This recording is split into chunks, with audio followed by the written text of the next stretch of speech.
အားလုံးပဲမင်္ဂလာပါခင်ဗျာကျွန်တော်ရဲ့ story channel ကနေကြိုဆိုလိုက်ပါတယ်ဒီနေ့တင်ဆက်ပေးမယ့်ပုံမြင်လေးကတော့ထင်ရမြင်ရဆိုတဲ့ပုံမြင်လေးပဲဖြစ်ပါတယ်မူရင်းရေးသားဖန်တီးတဲ့ပညာရှင်များကိုလည်းလေးစားစွာဖြင့် credit ပေးပါတယ်ခင်ဗျာတောအုပ်လေးတစ်ခုမှနေထိုင်တဲ့တောကြောင်လေးတစ်ကောင်အစာရှာဖို့အတွက်ထွက်လာတယ်ကြားစရာကြောင်ဆိုပေမဲ့ကြားကြီးကိုတော့ကြောက်ပါရဲ့အောင်မလေး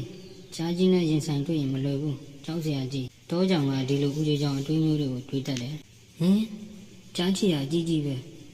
ဒါဆိုကြားအကြီးကြီးရောအောင်မလေးကြားကြီးရဲ့ချီရတွေ့ပြီးလွတ်အောင်ကြီးမှာပဲကြောက်တဲ့တကြားနဲ့ဘာလို့ပြေးနေတာလဲတောကြောင်ဟိုဘက်မှာကြားချီရကြီးတွေးခဲ့တယ်ပြေးနိုင်မှလွတ်မယ်ပြေးဟိုက်ကြားကြီးတဲ့ငါတို့ပြေးမှပဲလွတ်မယ်ပြေးကြဟေးအခြားတိရစ္ဆာန်ငယ်တွေလည်းတဆင့်စကားကြားပြီးပြေးကြတယ်ဟေးဝရုံသုံးကောင်းနဲ့ဘာလို့ပြေးနေတာလဲဒီမှာအေးကြီးပြတယ်မင်းတို့ပြောတဲ့ကြားကြီးချီရကိုဘယ်သူတွေးခဲ့တာလဲကွာနောက်ဆုံးတော့တောကြောင်ကသူတွေးခဲ့တဲ့နေရာကိုလိုက်ကြတယ်ဘယ်ရောက်သွားပါလဲဒီတင်မိုးပင်နားမှာပဲတွေးခဲ့တာဟုတ်ပြီ